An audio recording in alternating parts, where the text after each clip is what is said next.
Okay, so let us start. So in the last class, we discussed, I mentioned some what happens to Dirac equation when it coupled to electromagnetic field. Okay, and we also mentioned, okay, so we if we take the non-relativistic limit and if we look at the zeroth order term, okay, and if we set up the magnetic field in particular fashion, then we get the expected result, namely the magnetic dipole moment of electron. Okay, that turns out to have correct Landauer factor. Okay, now suppose if I consider that term also I discussed a bit. Okay, but anyway, let me discuss it again. Okay, now suppose we set up, we consider the vector potential to be of the following form.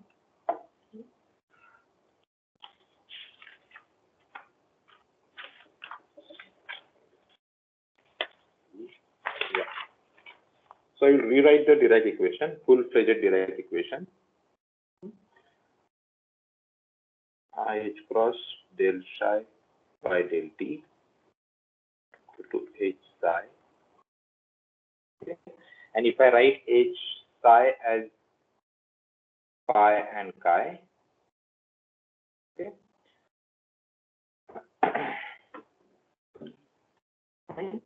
then here the H is equal to C alpha dot P minus E by C A, okay, plus E pi plus MC square beta. And we will do the same procedure, but now we will set, okay, consider, okay, so let us consider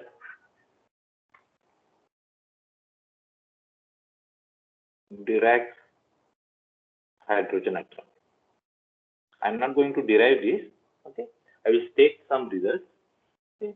So in the Dirac hydrogen atom, we'll set A equal to 0 because hydrogen atom means you have proton in the at the nucleus, okay, and you have electron, and the rest proton will not produce any magnetic field here. Okay, so A is 0, the external magnetic field is 0, and phi, E times phi, that is this phi is the scalar potential, is minus E square divided by R. Okay, so this is the setup. Okay, so in this setup, one can show that H phi or chi, H say chi equal to E chi, okay, where this H is now written as, okay, see this is a two component spinor, okay, so H is written as P square. So I will just take this result, so one can derive this, H is equal to P square by 2m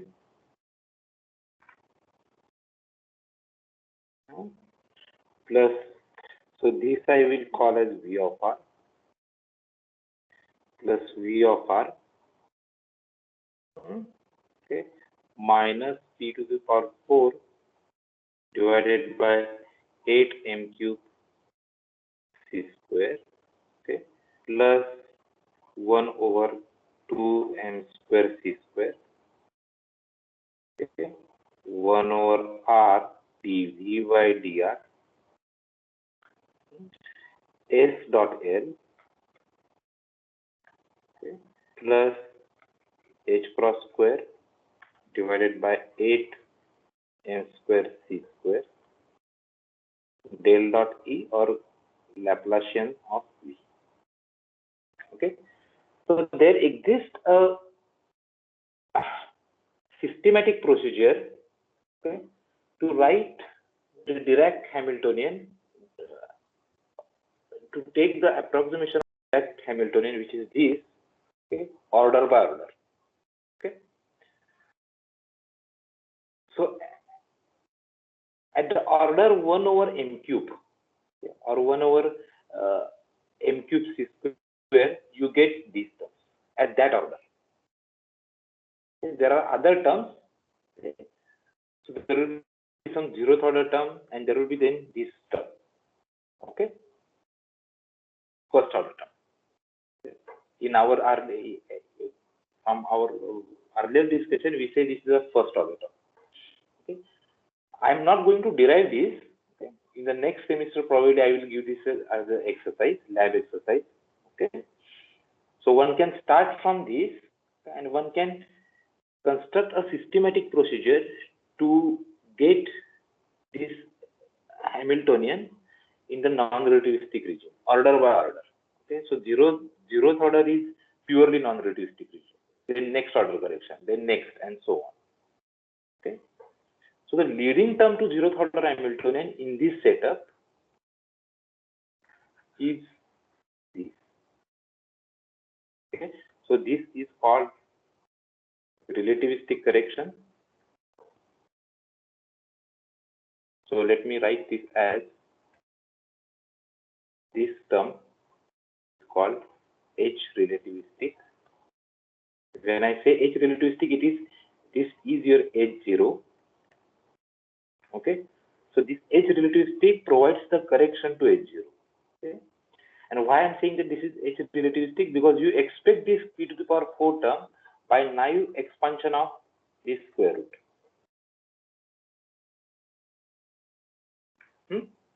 Okay, so the first order correction, you expect p to the power 4. Then this is called, there is a spin, and then there is the orbital angular momentum. So it is called spin H spin orbit.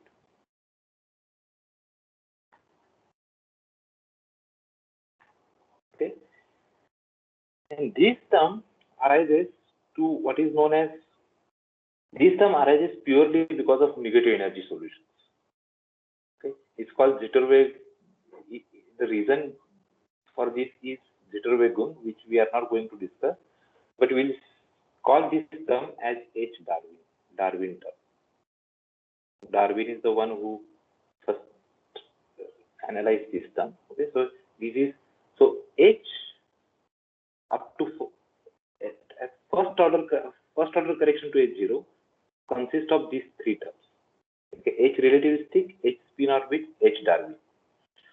Okay, now to appreciate these terms, to understand this term in okay, what we'll do, we'll revisit some results from our non-relativistic hydrogen atom. Okay, so let us consider non-relativistic hydrogen atom. Okay, and we will do some dimension analysis. Okay? But here this S, here S stands for your H cross by 2 sigma, vector sigma. Where sigma is a 2 cross 2 polymatrix. So non-relativistic hydrogen atom, the Hamiltonian is given by p square by 2m minus p square by r, inverse square law potential. Okay, so you can recall some dimensionful quantities which are involved in this analysis. Okay, one is your Bohr radius.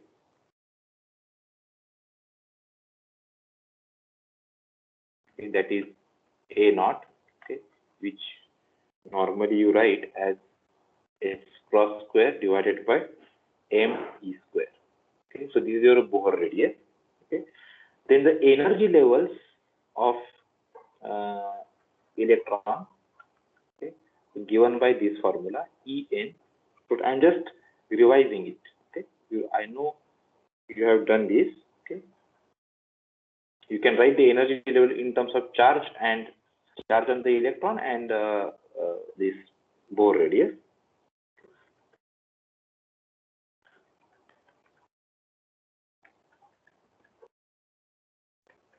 Etc. So these are the energy levels.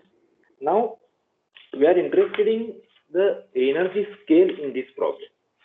Okay, we are interested in the energy scale, the order of magnitude of energy scale in this hydrogen atom problem.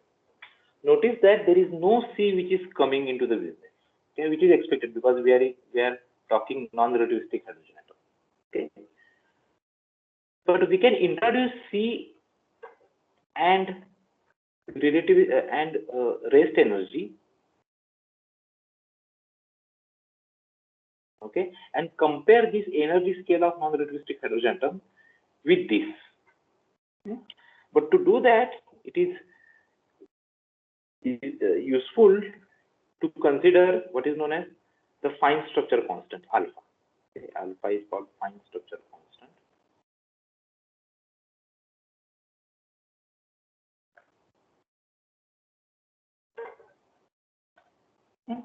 Okay, which is equal to E square divided by H cross C. Now you see that C is coming. Okay, this is equal to approximately, it is roughly equal to 1 over 137. Now we want to write all these things, Bohr radius, this factor, okay, in terms of this alpha. Okay, so let us see. Okay, so firstly,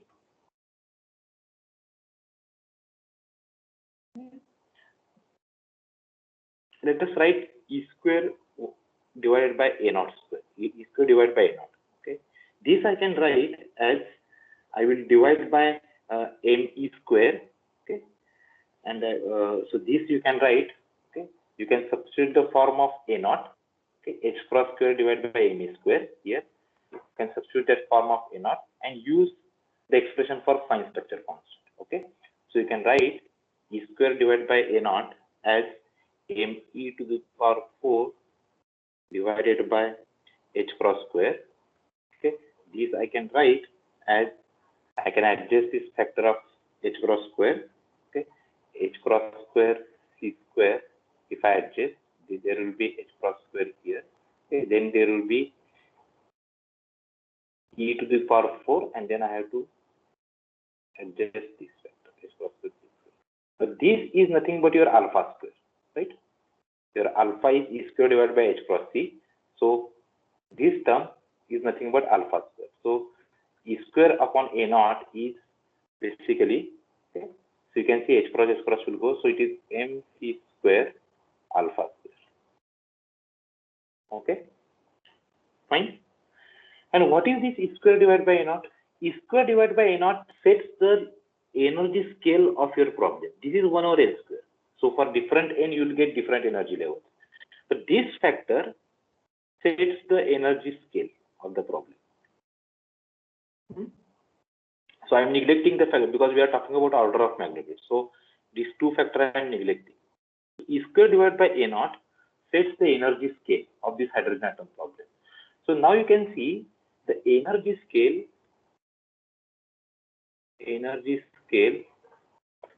of hydrogen atom is smaller by a factor alpha square, okay, smaller by alpha square than, okay, smaller than the rest energy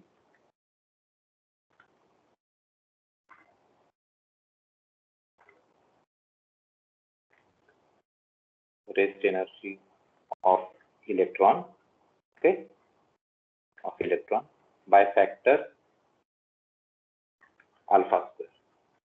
So you see, the hydrogen atom energy scale is much smaller than your rest energy, as expected, because we are discussing the non-relativistic hydrogen atom. Okay, this is the factor which is multiplying MC square. So this factor is smaller than this one by this alpha square. Okay. So you can write En, the nth level of hydrogen atom, as 1 over 2 alpha square MC square divided by N square. So you see this alpha is coming now. So I am writing these energy levels in terms of fine structure constant and rest energy. Okay, so alpha square is appearing as in the zeroth order Hamiltonian of our Dirac equation. Okay, now what we can show is that all these terms, all the other terms, okay, all these other terms are of the order alpha to the power 4.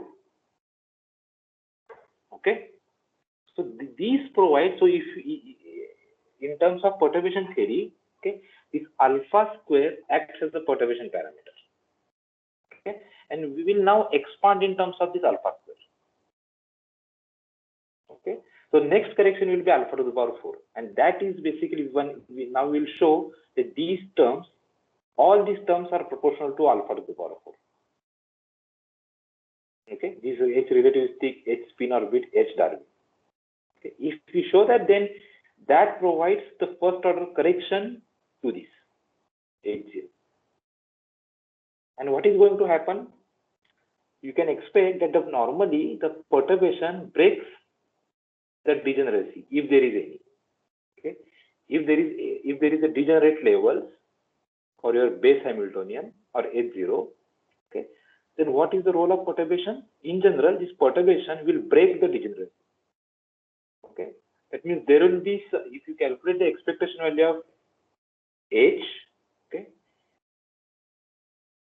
in the eigenstates of H0, if you calculate the expectation value of, say, this term in the eigenstates of H0, okay,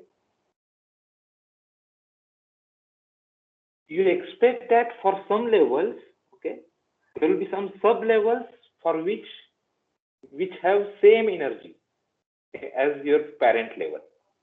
Okay, but for the sub levels, okay, this will give you different expectation value. Okay, that is the meaning that the degeneracy is broken. So all these terms will break the degeneracy of the hydrogen atom. So there are n square. So you know that hydrogen atom, if we disregard spin, then the hydrogen atom has n square degeneracy. For a given fixed n principal quantum number, there will be n square multiplied, n square states. Okay, and in that state there will be this L states. Okay, S equal to 0, S equal L equal to 0, L equal to 1, L equal to 2, L equal to 3. If you take into account spin, then there will be this total angular momentum we have to consider. Okay, all that thing you know. Okay, these terms will break the existing degeneracy of H0. And that breaking will be proportional to, so the energy difference between the level will be proportional to alpha to the power 4. So it will be smaller than this. So it is just a mere dimensional analysis. That is what we are going to do. So, so energy is alpha square mc square. One can write in terms of rest energy and fine structure constant. Okay. Similarly, the average momentum, roughly, the average momentum of electron in hydrogen atom is what? By uncertainty relation, you know that this P is approximately equal to h cross divided by a naught, where a naught is the Bohr radius. It is uncertainty relation. Okay, so this is nothing but me square. You can substitute the form of a naught, me square divided by h cross. Okay, now you can adjust the factor. So it will be e square divided by hc. So c you adjust. So mc. So this is what? E square divided by c is alpha. So alpha mc. So average momentum goes as alpha mc. Okay. Clear? And what about Bohr radius in terms of fine structure constant? A naught. Okay. This is equal to h cross square upon m e square. Okay. So this you can write as h cross divided by mc. Okay. And then you can write h cross c, okay, divided by e square. Okay. but this is just E square by H is H cross is alpha, so this is 1 over alpha. So this will, what is H cross by MC? H cross by MC is your Compton wavelength. Okay, lambda cut. Okay, and then this is alpha. So Bohr radius goes as 1 over alpha times Compton wavelength. Okay, so A naught is bigger than the Compton wavelength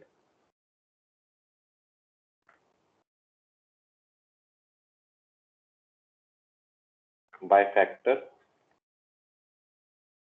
1 over alpha. This will be bigger now than the Compton wavelength.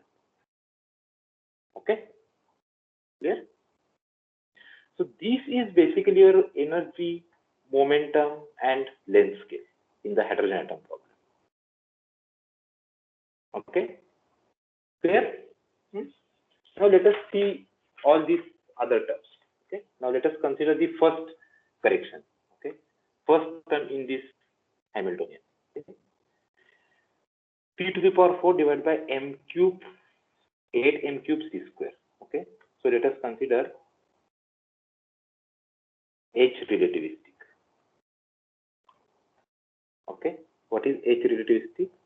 H relativistic equal to minus p to the power 4 divided by 8m cube c square.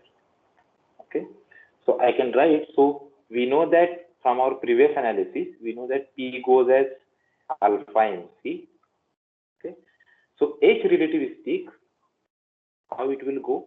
H relativistic will go as alpha to the power 4. Okay, so it will go as minus alpha to the power 4. I will get m to the power 4, c to the power 4. So this will be mc square. Okay, m to the power 4, c to the power 4. Yeah, so this will be mc square. Okay.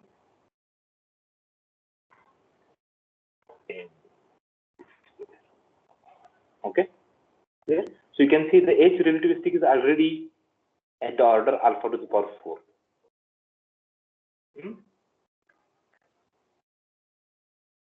Okay.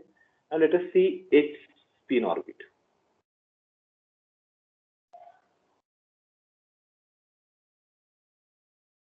Okay. H spin orbit is what? 1 over 2 m square c square 1 over r dv by dr. Okay. S dot L. But what is this S dot L? At the order of magnitude level. S is your spin angular momentum, L is the orbital angular momentum. Roughly, I can take this S dot L, okay, as h cross square, right? Because S contains h cross. This is angular momentum, right? So it will have dimension h cross. So it will be h cross h cross. So roughly it will be h cross square. Okay, so roughly this will go as S dot L term will go as h cross square. How R is going? R goes as your, this is the dimension of length, so it will go as Bohr radius. Okay, so it will, this is, okay, so your R goes as Bohr radius. So how your, remember I am talking in order of magnitude level. So this is not, it's not that R equal to Bohr radius here. Okay, it is a length scale, and the length scale in this problem is set by Bohr radius. So how this 1 over r dv by dr goes? So 1 over r dv by dr. What is v here? V is e square minus e square upon r. So this will be, okay, minus, so it will be plus e square divided by r cube. So this will go as e square divided by a naught cube. Okay, clear? Hence the H spin orbit will be, okay, forget about this two factor. Okay, so it will be 1 over m square c square. Okay, 1 over m square c square. Then this will be e square divided by a naught cube, and this will be this I can write E square divided by what is your alpha? Alpha is alpha is E square divided by H cross C. Okay, so E square, so I can adjust those factors. Okay? So you can write this as alpha H cross C. Okay, so I have divided E square by H cross C, multiplied H square by H cross C. So that is, I will get alpha here. Then I will have M square C square. Okay, H cross square divided by A naught cube. Okay, so this is equal to, so if I substitute this thing, or if I can take H cube, so it will be alpha. So what I will do, I will make this, I will multiply by C, divide by C, so I will get C cube here. Okay, here it will be C square. Okay, so what will happen is that, so I will okay, so let me do, so I will this will be H cube here, so I want to write something cube here. Okay, so H cube, there will be A naught here. Okay, then alpha, so I will write here M C here. Okay, so there is a C square, so if I write C square, then it will be C to the power 4. Okay, so that I can write, let us see. There is not, so C, I want C cube. Okay, so there is a C square, yeah, correct. Okay, so there is already C is there. Okay, so C square, so if I multiply, it will be C square. I will multiply by mass here, so I will get here M cube C cube. Okay, that I can write it here. Okay, so this will be alpha MC square, okay, divided by MC here, MC. Let me write it neatly. So this term is basically MC A naught. Okay, but H cross divided by MC. Okay, H cross divided by MC is again your alpha. Okay, so this will be equal to, so if you do that, okay, and if you write A naught in terms of alpha, so what you will get is alpha to the power 4, okay, MC square. So basically you will get alpha cube from this. Okay, so alpha cube and alpha, say alpha to the power 4 MC square. Okay, so H spin orbit is also alpha to the power 4.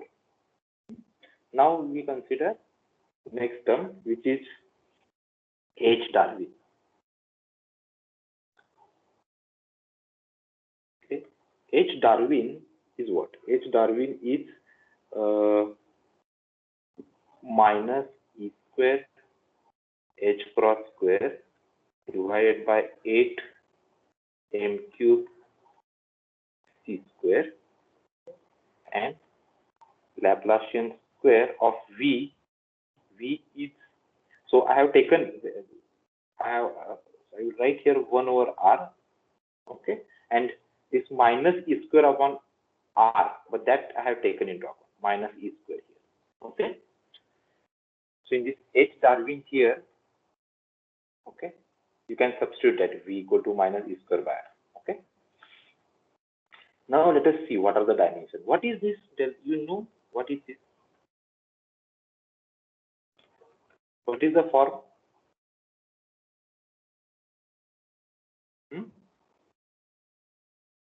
You can show that this is equal to basically delta function.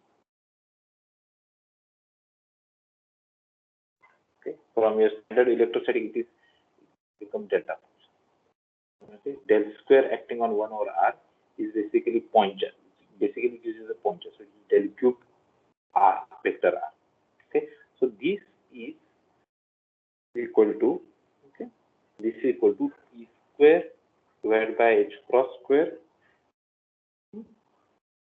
square divided by h cross square, okay, with minus sign,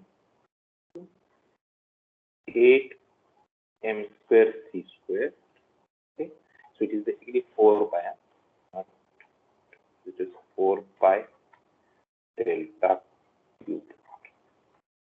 And now look at the dimensionality of this, order of magnitude of this. Okay, now we can write. So how delta cube goes? What is the scale of delta cube? What are the dimension of delta function? Single delta. What are the dimension of delta function? If x has a dimension of length, then what should be the dimension of this?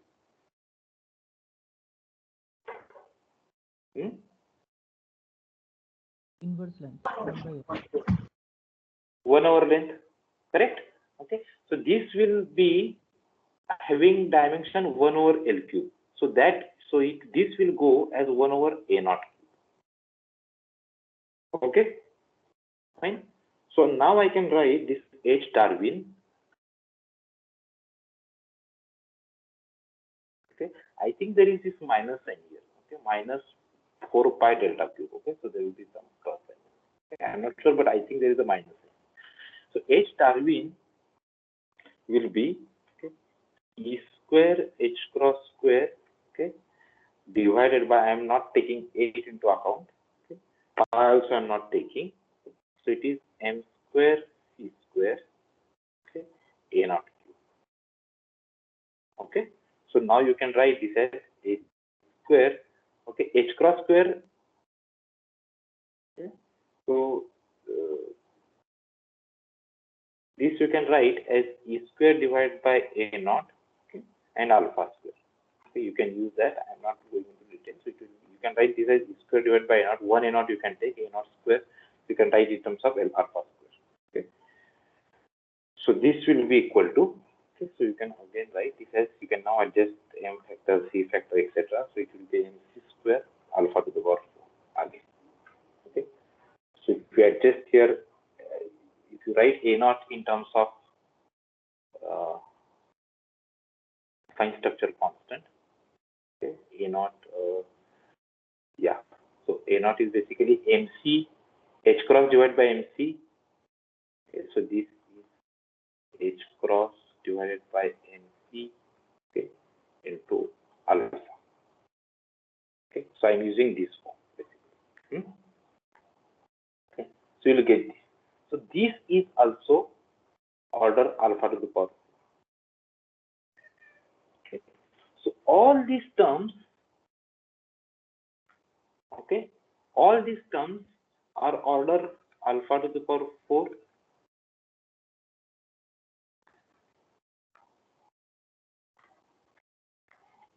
And this is order alpha square. So all these terms can be handled by using first order perturbation theory. Okay, in your usual first order perturbation theory, in whatever you learn in quantum 2. Okay, and now you can calculate the corrections. You can calculate the expectation values of these. Okay, you take the ground state wave function, for example, and you calculate in the ground state wave function, you can calculate the expectation value of this, the expectation value of this, and the expectation value of this. So you will get the first order correction to the energy levels of H naught. So for the ground state, you will get some correction here. Similarly, you consider, so ground state is your S state. Okay, you consider P state. You will get further correction. So the hydrogen atom with these corrections taken into account is called fine structure. Okay, so the hydrogen atom spectrum, okay, with these corrections taken into account is what is known as the fine structure. Okay, so you must have heard the name fine structure in your atomic spectrum. Okay, in AMS you must have heard those. but the origin is this. And what we are seeing here is that the Dirac equation in the appropriate limit produces those corrections.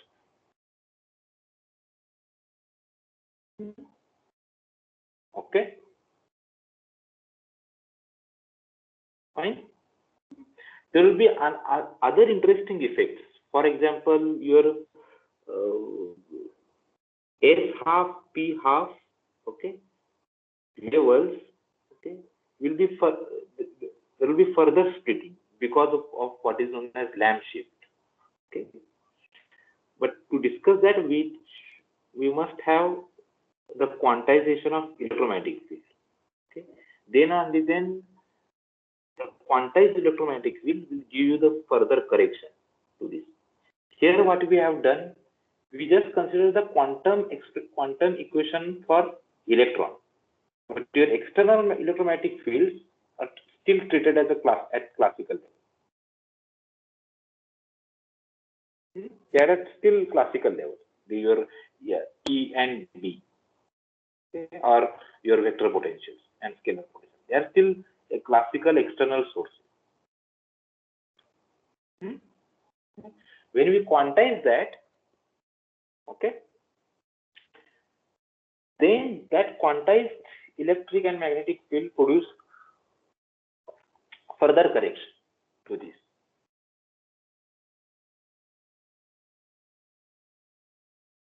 In specific instance, it's called lamp shift. Okay. The excellent account of these is given by Sakurai, or even in other references, but Sakurai is useful. Okay, so you can read advanced AQM Sakurai. Basically, these three Dirac equations part.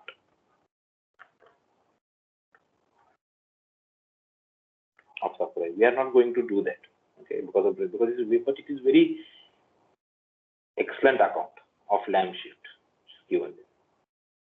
But first we need to quantize the electromagnetic field for that. Then only then you will get the lamp shift.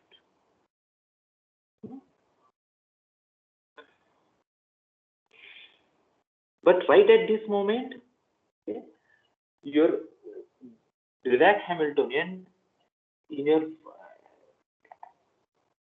has a first order correction. No, your Dirac Hamiltonian, when it is written in non-relativistic approximation, okay, has zeroth order term, okay, then first order term. The first order term is this. The first order term, which is in the energy scale in terms of alpha, it becomes alpha to the power 4, and the zeroth order term is alpha square. There is no alpha cube term. From alpha square directly it will be alpha to the power 4. Then it will be alpha to the power 6, and so on. Okay. So this is a suitable scale. Okay, when you are dealing with the relativistic effects, this alpha square and rest energy. Okay, you will be doing this in great detail in semester 4 as a lab exercise. Okay, so please be careful. You have to do this. Okay? There will be page after page calculation to get this. Okay, so you have to do this as a lab exercise. Okay? But the essential physics is this: these terms provide the correction to this hydrogen atom. Okay? Basically, existence of this term is general, much more general. It's not specific to this.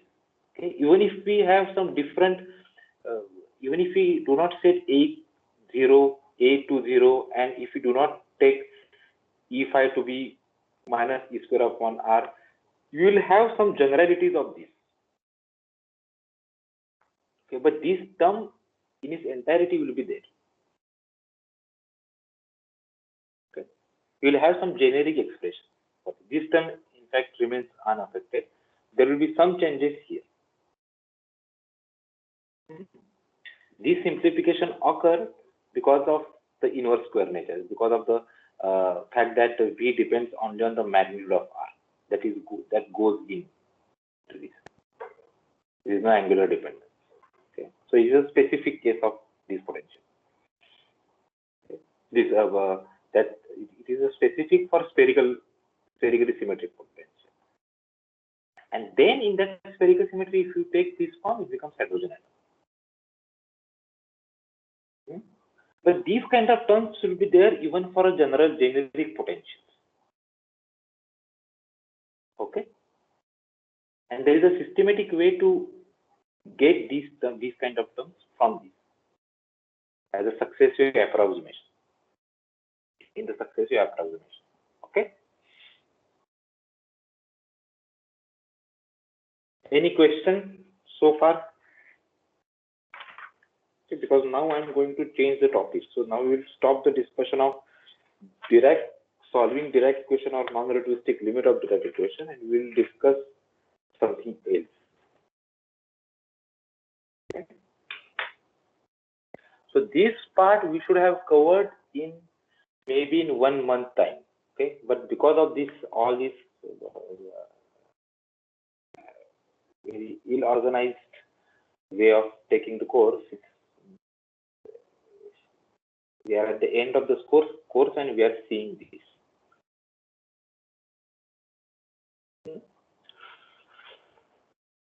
But anyway, it doesn't matter. So because anyway, there's some difficult times.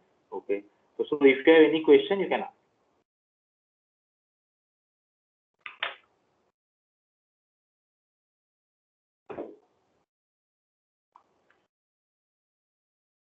Any question so far?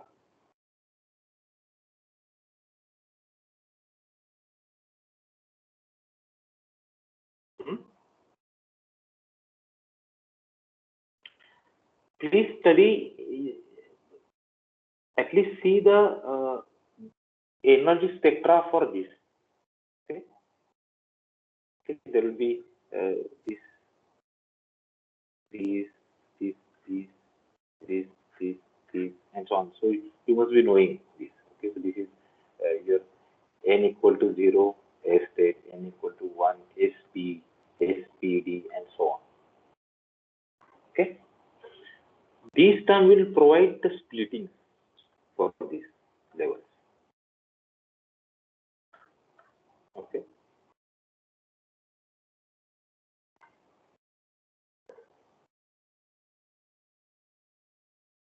So n equal to 1, not 0, n equal to 1. And so, okay. So what is fine structure? Fine structure is the hydrogen atom spectra, okay, together with this relativistic correction. All these things are known as now relativistic correction. Although there is this spin effect is coming, generically we call this as effect due to relativity. These are the relativistic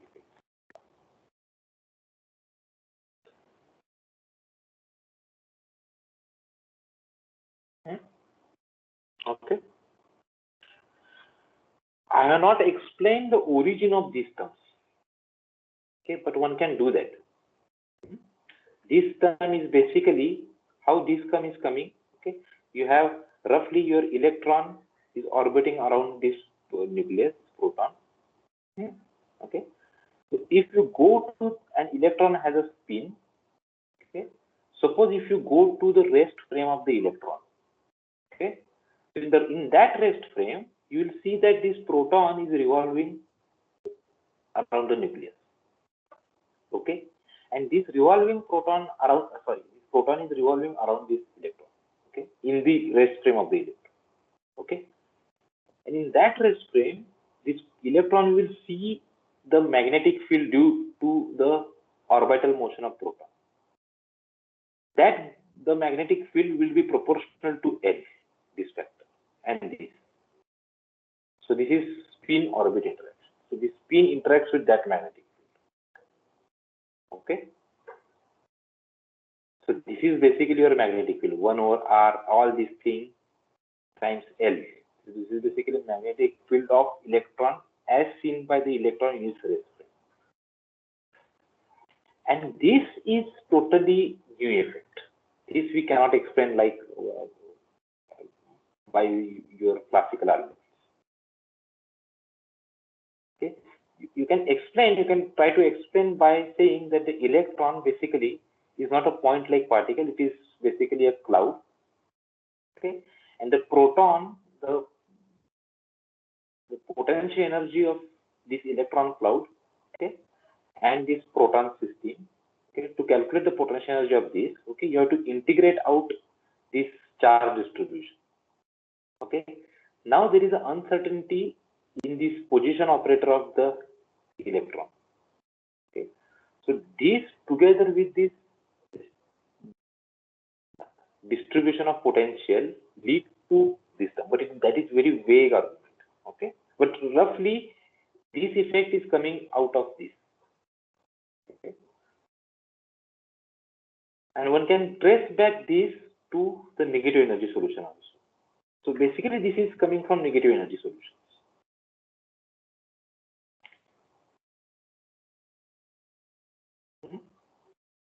But as I said, you will be studying this as your lab exercise in detail. And you have to give some presentations, each of you, okay, in the lab next semester. Okay.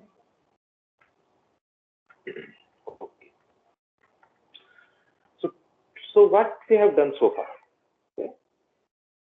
As far as Dirac equation is concerned, okay, we tried to construct a relativistic wave equation, which is first order in time and first order in space. Okay, that demand, together with the consistency with energy momentum relation, led us to introduce some 4x4 matrices, okay, having certain definite commutation relation and not commutation, anti-commutation relation. Okay. Then we have seen that the problem which was occurring in Glenn-Gordon equation, namely the negative probability density, that problem is solved in Dirac theory.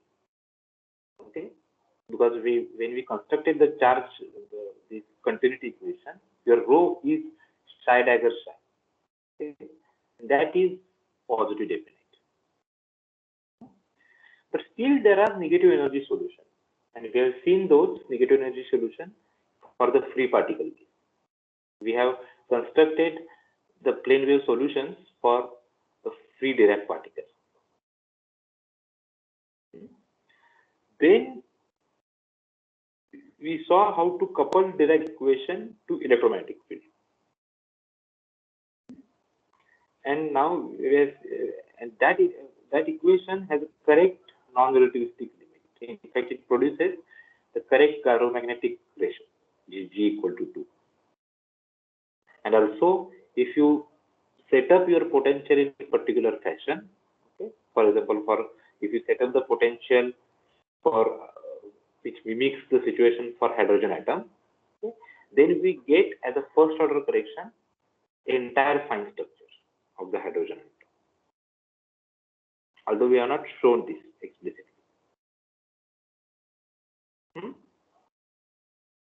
Okay.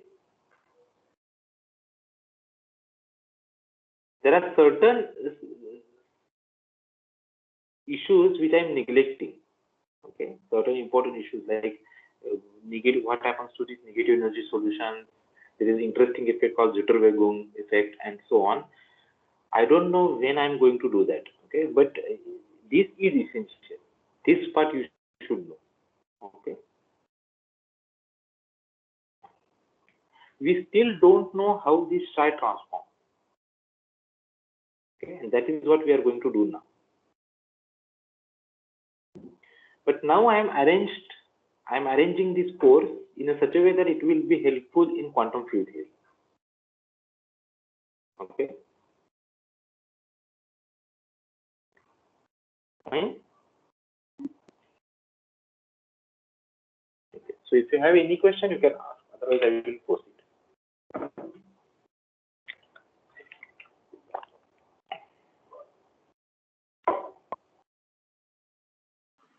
Sir, Hmm. sir, if we add the relativistic correction as a perturbation in to the non-relativistic Hamiltonian, Hmm. then there in the wave function is a single component, right? And here Correct, correct. here it is a two component object. Yes, yes, yes. So how can we explain this? Uh, So no, you can there also in the hydrogen atom, if you take spin into account, okay, what is the total wave function then? Psi of r s. Okay, you can write this as psi tilde of r, okay, NLM, okay, and your spin part, okay, spin up, spin down, that you must be knowing your spin part, okay, as a direct product. So coordinate part and the spin part. Okay. Here also you can neglect the spin. Here also you can take, you can just neglect the spin. But in the Dirac equation, the point is that from the spin is incorporated from the beginning. Okay. So what you can do, you can write the Schrodinger the total wave function as the coordinate part and the spin part. Okay. Where this yes, sir. part is basically responsible for giving sigma dot b interaction. Okay. So instead of changing here, you can change there. Okay. You don't have to change anything. You must have learned this. Okay. Yes, sir. So I wave function for understood. the wave function for the hydrogen atom, one can write as your coordinate part and then spin part. This part was added ad hocly in your non-relativistic physics, in your non-relativistic quantum mechanics. Here it is coming directly. I don't have to do anything. The Dirac equation is already there in the Dirac equation. Okay. Basically, you will be writing the Pauli-Schrodinger equation for hydrogen atom. So that is the proper statement. Okay. So you basically write the Pauli-Schrodinger equation for hydrogen atom, and you will get. Okay. So instead of n square degeneracy, n square fold degeneracy, you will get 2n square degeneracy. So for each level, there will be spin up, spin down.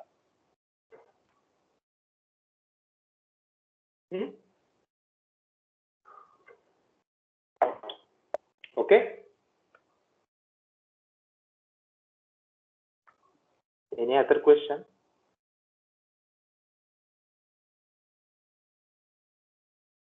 Okay. If not, then let us now change the topic and let us now focus on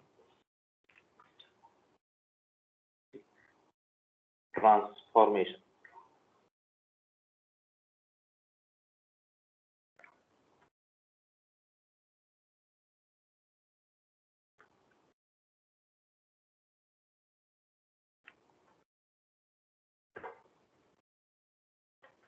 Okay. But before discussing this, okay, we need some more. We have to study more closely with Lorentz transformation. Again, we have to revisit our Lorentz transformation again. Okay. So while discussing Lorentz transformation, I mentioned that the Lorentz transformation, okay, Lorentz transformation,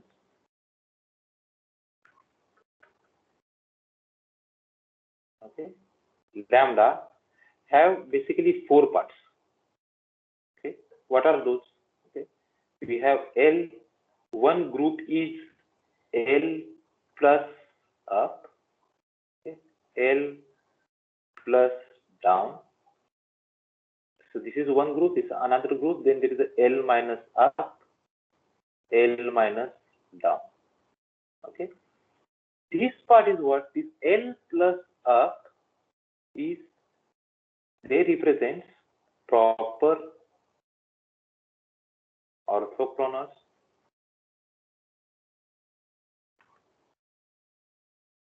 Lorentz transformation.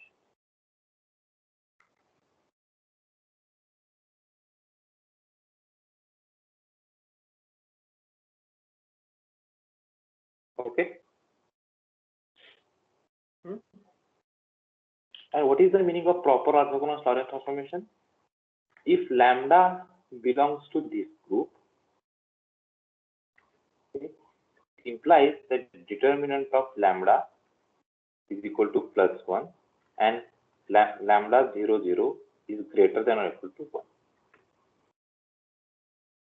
Okay. It turns out that these transformations are basically, one can achieve these lambda starting from the identity Lorentz transformation. Okay, because the identity is the one. What is identity Lorentz transformation? Identity Lorentz transformation, lambda I is just your identity matrix. 1, 1, 1, 1. Now you see this determinant is 1 and lambda 0, 0 is greater than or equal to 1. Okay. So this falls under this classification. So any Lorentz transformation here is connected to this identity in a continuous fashion. So you can change by changing the parameters which involved in the Lorentz transformation, okay, smoothly. You can go from identity to given Lorentz transformation. In other words, okay, one can write. Okay, so let me now write the following thing. In other words, one can write lambda mu nu, okay, as delta mu nu, okay, which is identity, plus some omega mu nu, where omega mu nu are small.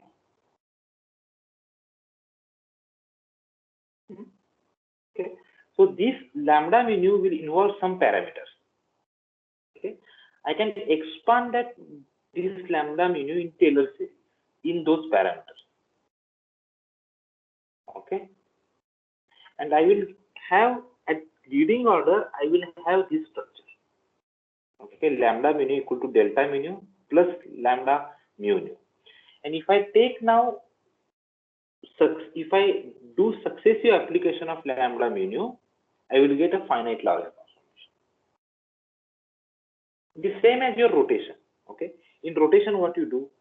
Rotation about an axis, say z, by an angle delta theta, okay, can be written as identity, okay, plus some part, right? Plus some part here.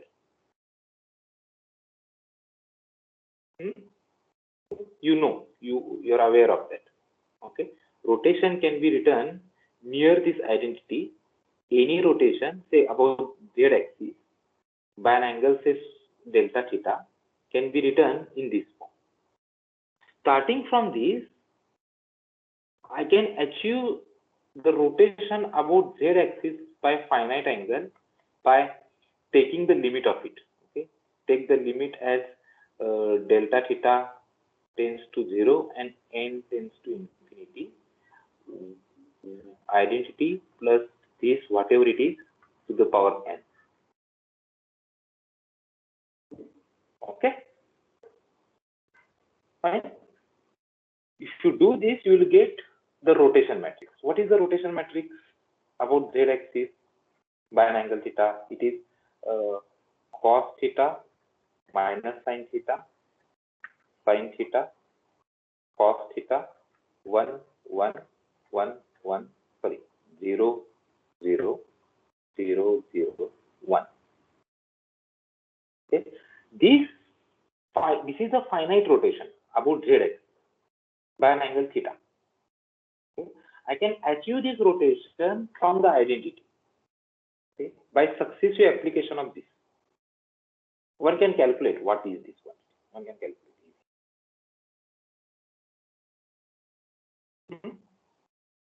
Okay, same thing I am doing for Lorentz transformation. Okay, but I cannot do this kind of thing for other segments. So these segments, these parts are not connected to identity. For example, let us consider this. What are these? These are the Lorentz transformation having determinant 1 and lambda 0, 0 less than 1. Okay, less than minus, less than or equal to minus. Okay, fine. But the identity is this 1, 0. So for identity, lambda 0, 0 is always 1. So you cannot go from these to these continuously, from 1 to minus 1 directly. This is a discrete step. You cannot go from continuously from this to any of these. Similarly for this and for this. Okay. So we focus our attention on proper orthogonal Lorentz transformation. In the group theory language, the set of all Lorentz transformations forms a group. Okay, and this L plus F will be a subgroup of this Lorentz transformation, of this Lorentz group. Okay, so in the you should know this at least some words. Okay, that's why I'm writing it. Okay, so the set of all Lorentz transformations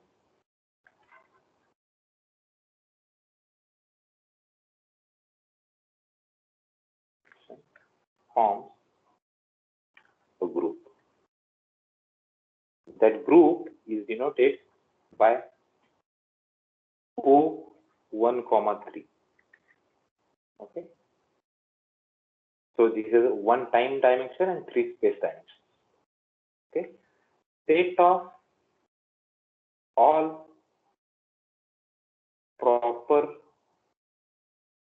orthogonal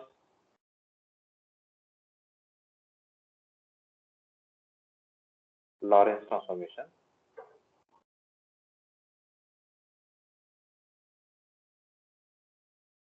form a subgroup of O1, 3, and it is denoted by SO1, 3. Special orthonormal group or special orthogonal group in 1 time and 3 space dimensions. Okay, so basically we are focusing on this group.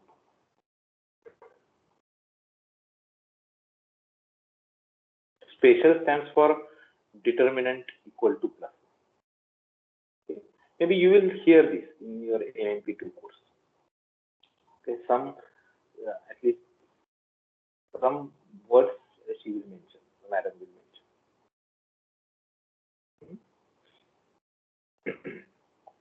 Okay, we will focus on this part, but I will not do the group theory. Okay, as when it's required, I will introduce some part of it.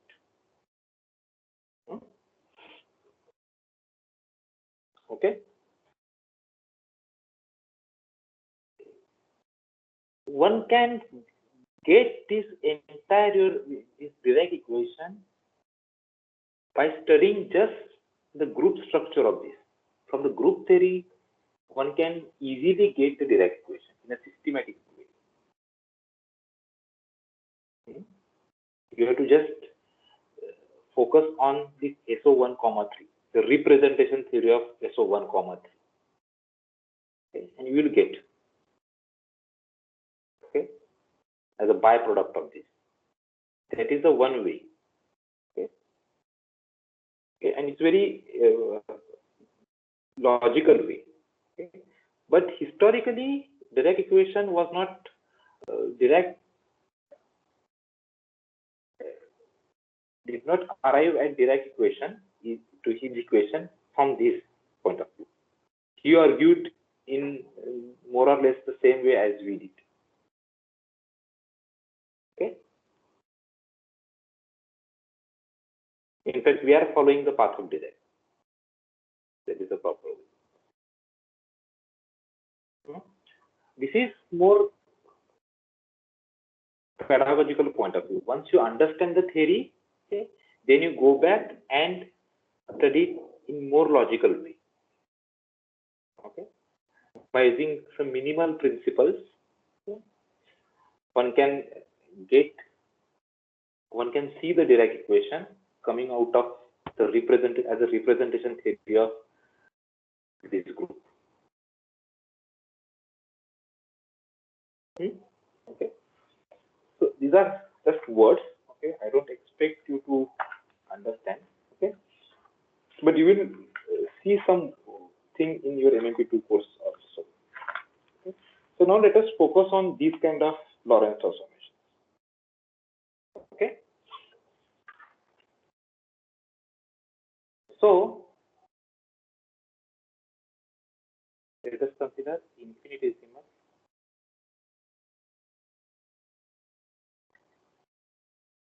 Lorentz transformation. And when from now onwards, when I say Lorentz transformation, okay, it is proper orthogonal Lorentz transformation, unless it is mentioned otherwise. Okay.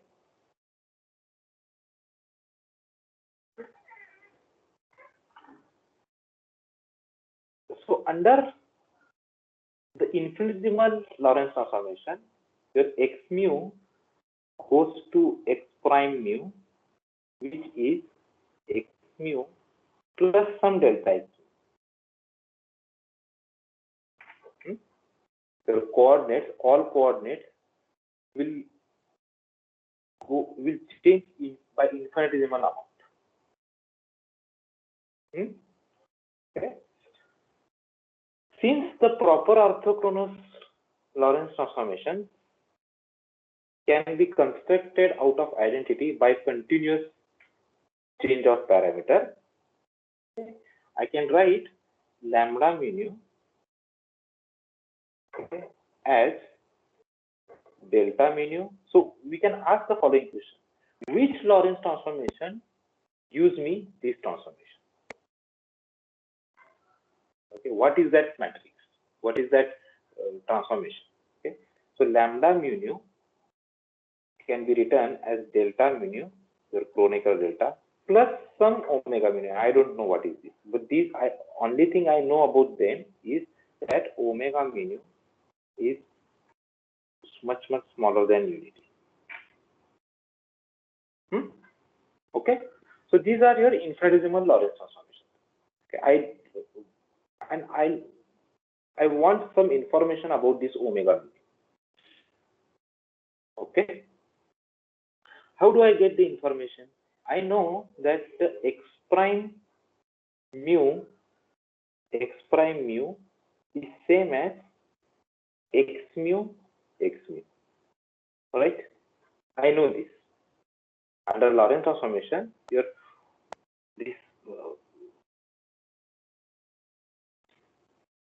scalar product remains invariant. Now I will substitute this here. Okay. So what I am going to get? What is x prime mu? X prime mu is x mu plus delta x mu, and delta x mu is basically this. This delta x mu tells you about the transformation. Okay. So let me write it in a more easy fashion. Okay. X prime mu equal to lambda mu nu x mu. Okay. This is your Lorentz transformation. This is what we have seen before. Okay. Now, when you put this here, okay, what is going to happen? X prime mu equal to delta mu nu x nu plus omega mu nu x nu. Okay, so delta mu nu x nu is nothing but x mu. Okay, plus omega mu nu x nu. I am saying that this is delta. Okay, so this delta x mu is basically omega mu nu times x mu. Okay, in this sense, okay, this Lorentz transformation generate this delta x.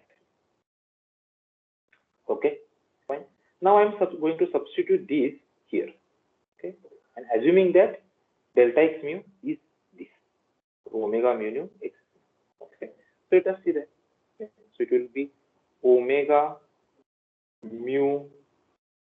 I can use another label, mu rho x rho into x prime mu. Okay, so it will be x mu plus omega mu another index sigma x sigma. Okay, clear? Okay. This is equal to x mu x mu. Okay, now you see, you expand this term. So x mu, okay, plus this term together with this term, okay, and this term together with this term. So you will get omega mu sigma x mu x sigma, okay, plus omega mu rho x rho x mu, okay, plus order omega square equal to x mu x mu. Okay, this to satisfy this must be 0. So if we neglect omega square term under the assumption that omega means all these omegas, omega 1 1, all these things, all these components are much less than 1, then I can neglect this term. Okay, this means that this plus this is 0. Okay, clear? So I will get omega mu rho, okay, x rho x mu, okay, plus omega mu sigma, okay, x mu x sigma equal to 0. Okay, but you can write it in slightly better fashion. Okay, you can write this as, you can lower this and raise this. So it will be omega mu rho x mu plus omega, you can lower this and raise this, omega mu sigma x mu x sigma equal to 0. Okay, what does it mean? Now all these indices are summed over. Okay, so you can write this as omega 2 times omega mu nu x mu equal to 0. Okay, so what is the conclusion? What is the conclusion from this? In general, omega mu nu, okay, this is symmetric in mu nu, okay, right? Okay, so omega mu nu must be equal to minus of omega mu. This happens for all x mu's and all x mu's. Okay, correct? Okay, so most general solution for this equation is this. If this happens, then this is identically 0. Okay, is this clear? So omega mu nu must be equal to minus of omega nu. So if I construct a matrix of these omegas, how many independent entries will be there? See, mu runs from 0 to 3, mu runs from 0 to 3. So size of this matrix without this condition will be 4. So there will be 16 elements. Correct? Okay. But because of this condition, okay, what this condition tells, that this omega matrix is antisymmetric. So how many number of entries will be there? 4 into 4 minus 1 divided by 2. Okay. Correct? Okay. So you have so this runs from, mu runs from 0 to 3. This runs from 0 to 3. So it will be 4 into 4 minus 1, okay, divided by 2. Okay. So these are the number of independent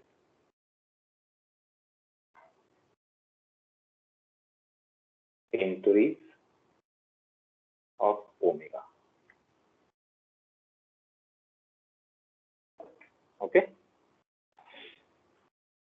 Fine. So that means there are 6 independent parameters which are occurring now in the Lorentz transformation.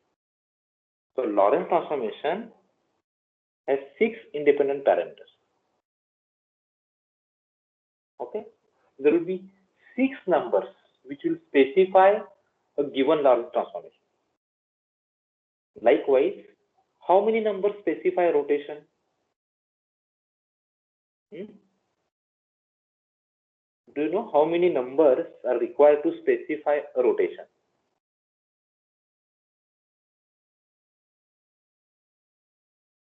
You require 3 numbers, okay, to specify given rotation. What are those 3 numbers? You recall what is rotation? Okay, suppose if I want to rotate, okay, what should I do? I will choose an axis, any axis in my 3-dimensional space time. In my 3-dimensional space, let me call that axis as n cap. Okay, and suppose this n cap is a unit vector. Okay, then I will specify this unit vector in 3-dimensional space, and I will specify a rotation about this unit vector. So for rotation about this unit vector, I require one angle. Let me call that phi. And to specify a unit vector in 3-dimensional space, how many numbers are required?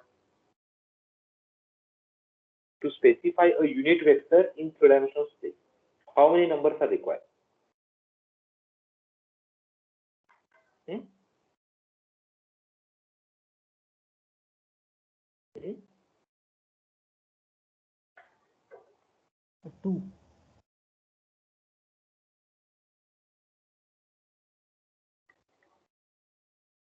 Nz k cap, okay, such that nx square plus ny square plus nz square equal to 1. Okay, so one condition, 3 numbers, so 2. Okay, 2 numbers are required to fix an axis, and 1 number is required to rotate about that axis. Okay, so this represents a general rotation. Okay, so to specify a rotation, you require 3 numbers. Similarly, to specify a Lorentz transformation, you require 6 numbers. And now, what are those 6 numbers? You can guess what are those 6 numbers. Okay, 6 numbers are, so let's say equal to 6. Okay, so 6 numbers are 3 boosts. Okay, in Tx,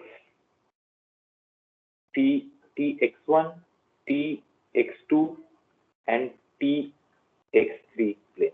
Okay, so 3 boosts in Tx1, Tx2, Tx3. Okay, that is boost along x1 direction, boost along x2 direction, boost along x3 direction.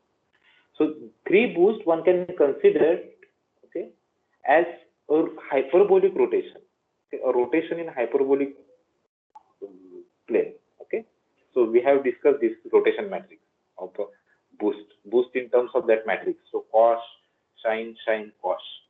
Okay, that is the hyperbolic rotation, right?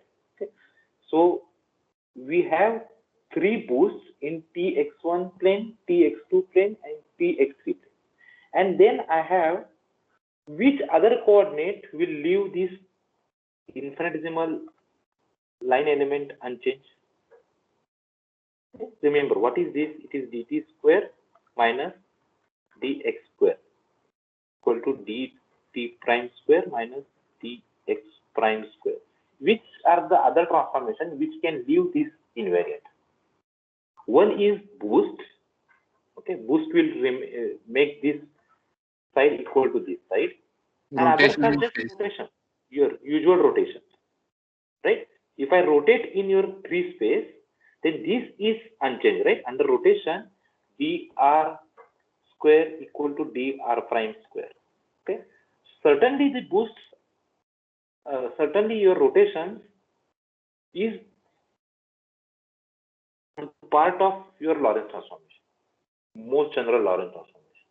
So I have a boost, 3 boosts, and 3 rotations.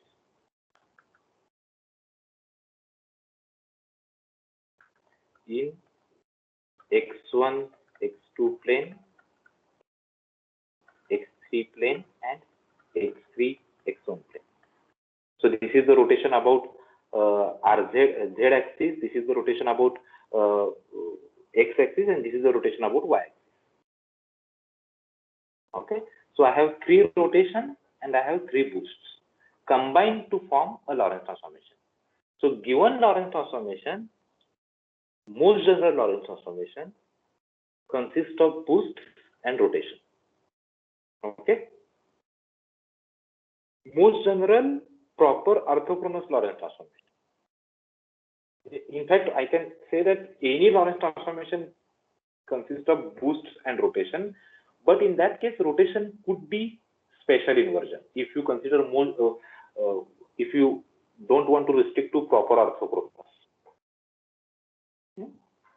then in that case you will have space inversion.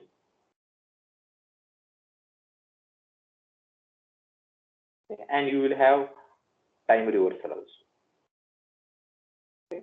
But as far as proper orthogonal part of the Lorentz transformation is concerned, these are usual rotations in x1, x2, x3, x2, x3, and x3, x1 plane, and 3 boosts. Okay. Fine. Okay, so I will stop now. Okay, so from now afterwards, after this, I will go into the generators of Lorentz transformation. What are the generators which generate the Lorentz transformation? Okay, just to give you flavor. Okay, what is the generator of rotation? Generator of rotation. Okay. Generator of rotation from classical mechanics, you can say it is L, the angular momentum. Angular momentum generates the rotation. So any rotation, let R be a rotation, okay, about an axis n cap by an angle phi. This I can write as e to, you must be knowing this, e to the power minus I L dot n cap phi. Okay. I told you to go through Sakurai's chapter 3, given there.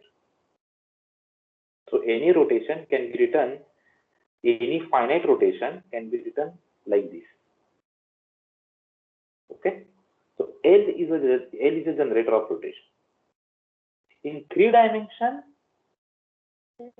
L will have some definite form. One can give the expression for L. Okay. This generator of rotation. Okay. Same strategy we are going to follow here. We want to find the generator of Lorentz transformation.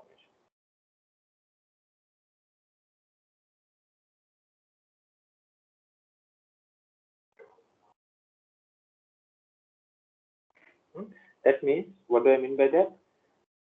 Lambda omega, now I will write the argument. Omega is used for combined parameters. Okay. All these parameters. There are 6 of them. So lambda omega, I want to write this as e to the power minus I something here. And I want to find what is this something. Okay. So in the next class, we will do that. Most probably, I will take class on Monday. Okay. I have to take your NIP2 class also, but I will take class on AQM class. Most probably, I will take on Monday. Okay. Fine. So I will stop because I have some other meeting. Okay. So if you have any question, since I am running late, okay, you can ask me in the next class. Okay. So I will end the meeting and we will meet on Monday.